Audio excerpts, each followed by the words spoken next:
सद्गुरु, पराय स्त्री या पुरुष के साथ शारीरिक संबंध बनाना, जिसे व्यभिचार कहते हैं, इसके बारे में आपकी क्या राय है? इसका आध्यात्मिक स्तर पर क्या प्रभाव पड़ता है?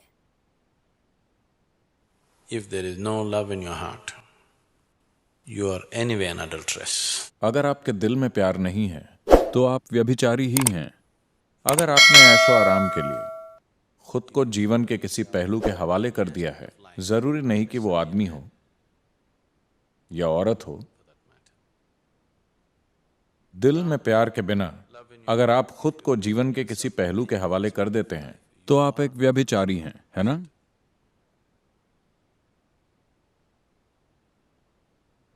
तो क्या मैं व्यभिचार के खिलाफ हूं?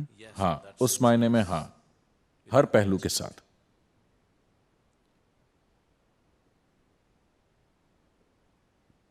लेकिन अगर आप उस बारे में बात कर रहे हैं जिसे समाज व्यभिचार मानता है,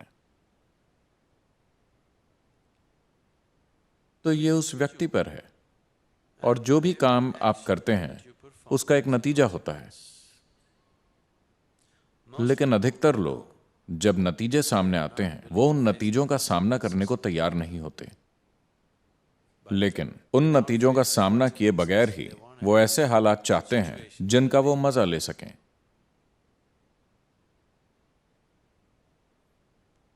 फिर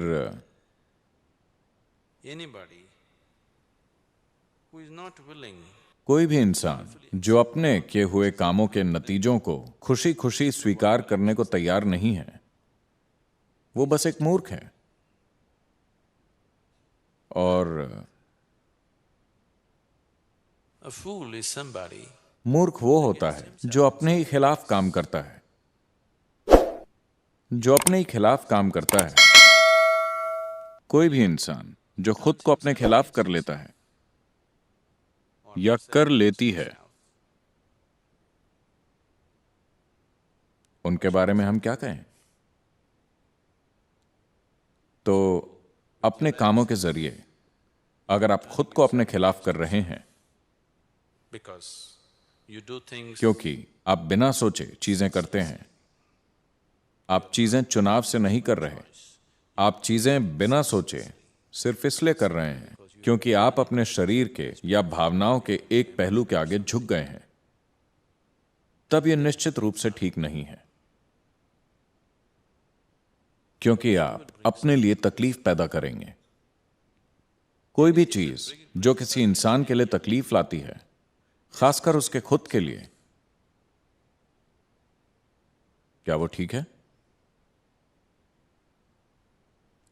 कोई इंसान जो खुद के लिए दुख और तकलीफ को न्योता देता है, वजह चाहे जो भी हो, उसका कोई तुक नहीं है।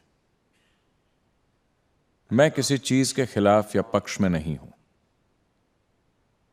मैं चाहता हूं कि आप समझदारी से जिएं। जिसमें भी आपको सबसे ज्यादा समझदारी लगे, आपको वही करना चाहिए। क्या यह गलत है, क्या वो गलत है, मुद्दा यह नहीं है। क्या आप अपना जीवन समझदारी से जी रहे हैं? सवाल बस यही है। are always slave of something. या क्या आप किसी चीज के गुलाम हैं और मेरी सहमति लेने की कोशिश कर रहे हैं अपनी किसी बेवकूफी के लिए? नहीं, मैंने न तो किसी काम के लिए मंजूरी दी है और न ही नामंजूरी दी है। As long as जब तक आप उस बारे में समझदारी से बर्ताव कर रहे हैं जो आप कर रहे हैं। नासमझी भरा जीवन पाप है ना? अगर आप समझदारी से जीते हैं इस तरह से कि ईश्वर भी आप पर गर्व करे, तो ठीक है।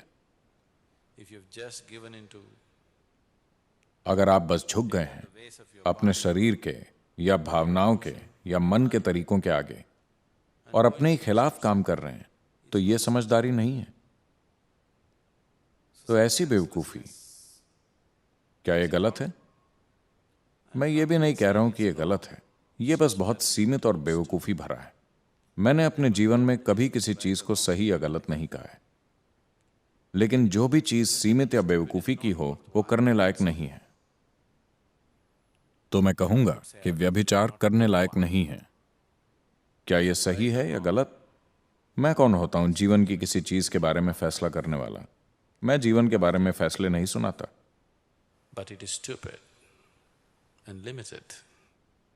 लेकिन यह मूर्खतापूर्ण और सीमित है कि आप अपनी खुद की तकलीफ का कारण बने।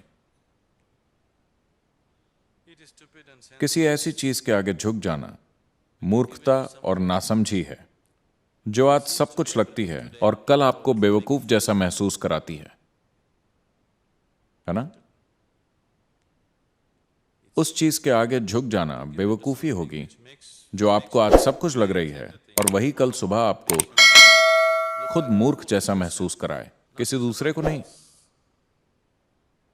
That is a senseless way to live. यह जीने का नासमझी भरा तरीका है।